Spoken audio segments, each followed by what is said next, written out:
کہ میرے مرشد سرکار غوث پاک ایک یہودی لڑکی غوث پاک سے محبت کرنے لگی، پیار کرنے لگی اور ان کی کنیز ہو گئی۔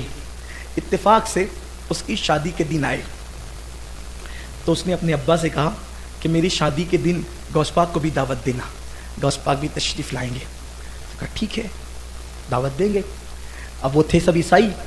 غوث پاک کو کہا کہ حضرت میری بیٹی آپ کی کنیز آپ سے محبت کرتی ہے، ہم عیسائی لوگ ہیں، لیکن آپ دعوت میں ہمارے آئیں گے۔ غوث پاک نے کہا کہ ٹھیک ہے انشاءاللہ وقت پہ دیکھا جائے گا۔ پھر وہ بارات نکلی، بغداد آنا تھا بارات نے۔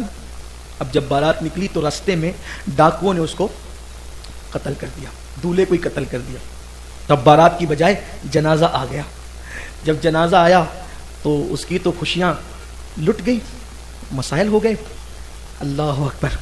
اس کے باپ نے کہا بیٹی سے، بیٹی تو سہاگن بننے سے پہلے بیوہ ہو گئی۔ اس نے کہا ایسا نہیں ہو سکتا، اس نے کہا ایسا نہیں ہو سکتا۔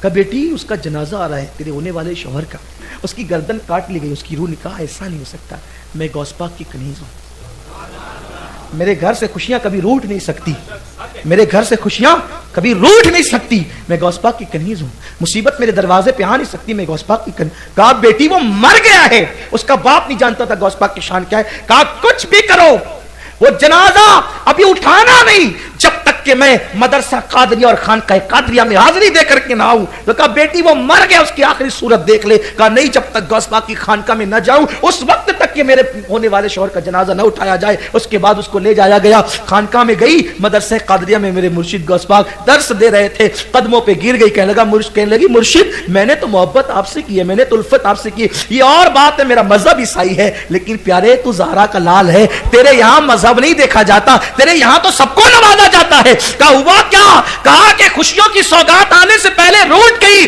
بہار سے پہلے خزاں آ گئی، گھر بسنے سے پہلے اجڑ گیا، اور وہ بھی تیرا کہلانے والی ہوں، تیری کہلانے والی ہوں، تیری کنیز کہلانے والی ہوں، میرے مرشد غوث پاک کرم کی نظر فرمائے۔ غوث پاک نے کہا چلو۔ جب گئے تو دیکھا کہ گردن کٹی ہوئی ہے، دولہا پڑا ہوا ہے۔ میرے مرشد نے گردن جوڑی اور کہا کم باذن اللہ۔ دیکھا تو وہ زندہ ہو گیا۔ کہا جا پھر اپنا گھر بسا لے۔ وہ اس کا کیا گھر بسا، کئیوں کے دل کی دنیا بس گئی۔ انہوں نے کہا اب شادی بعد میں رچے گی، پہلے تو ایمان کی رمق رچے گی، اور وہ سارے عیسائی کلمہ پڑھ کے مسلمان ہو۔ یہ ہے غوث پاک کی شان۔ اس لیے غوث پاک کی محبت کا ماحول گھر میں پیدا کرو، بچے کو غوث پاک کا عاشق بناؤ، اپنے بچوں کو یہ واقعات سناؤ، اپنے بچوں کے ہاتھوں میں غوث پاک کا دامن پکڑاؤ، اپنے گھروں کے اندر بچوں کو سکھاؤ بیٹا گرتے وقت یا غوث المدد کہہ لیا کر، ہڈی نہیں ٹوٹے گی۔ ہاں یہ مذاق کی بات نہیں ہے، یقین پیدا کرو، یقین، انشاءاللہ تعالیٰ برکتیں نصیب ہوگی۔ اللہ تعالیٰ ہم سب کو توفیق عطا فرمائے اور غوث پاک کی نسبت سلامت رکھے۔ 11ویں کرنا چاہے گلاس پانی پر ہی کرنا، مگر کرنا، اور اگر اللہ نے توفیق دی تو شکر بھی رکھ لینا۔ اللہ نے اور کچھ شادی دی، میں نے دیکھا جن کے یہاں ہر مہینے پابندی سے 11ویں ہوتی ہے مصیبتیں بھاگ جاتی ہیں، کیونکہ ہر مہینے غوث پاک، بلکہ ہر مہینے کیا یار روز غوث پاک کا نام لیا کرو، ان کی برکتیں نصیب ہوگی۔ اللہ تعالیٰ میرے مرشد غوث پاک کی برکتیں نصیب فرمائے۔ قادری کر، قادری رکھ، قادریوں میں اٹھا، قدر عبد القادر قدرت نما کے واسطے۔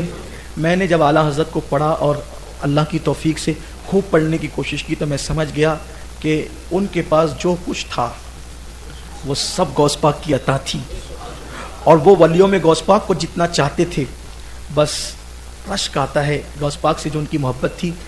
اگر اجازت دیتے ایک بات کہہ دو، تقریر ختم ہے، آپ کہیں گے تو کہوں گا، نہیں تو نہیں کہوں۔ جتنا ادب کرو گے اتنا ملتا ہے۔ بیان کیا جاتا ہے کہ اعلیٰ حضرت کے یہاں جو بھی نیا شاگرد آتا تھا نا، سبق شروع ہونے سے پہلے غوث پاک کے نام کی فاتحہ، نیا گھر غوث پاک کے نام کی فاتحہ، نئی کتاب کی شروعات غوث پاک کے نام کی فاتحہ، یہی سب ہوتا تھا۔ بڑی محبت تھی۔ اور دائیں بخشش اٹھا کے دیکھو، پہلے رسول پاک کی نعت لکھی، ایک ہی لکھی، بعد میں ساری منقبتیں، پھر بعد میں نعتوں کا سلسلہ شروع ہوتا ہے، اور جتنی منقبت کے اشعار غوث پاک کی شان میں لکھا ہے کسی کے لیے نہیں لکھا، اور جو لکھا ہے خوب لکھا، ان جیسا میں نہیں سمجھتا ہوں کہ کسی نے غوث پاک کی شان میں، ان کی صدی میں لکھا، ان سے پہلے لکھا ہوگا، ان کی صدی میں ان جیسا کسی نے نہیں لکھا غوث پاک کی شان میں۔ پڑھو تو عقل دنگ رہتی ہے۔ بڑی شان بیان کی غوث پاک کی، اور برکتیں بھی ملی ان کو، بڑی برکتیں ملی، اور محبت کا صلہ ملتا ہی ہے۔ تو فاتحہ ہوئی غوث پاک کے نام کی، توجہ دینا،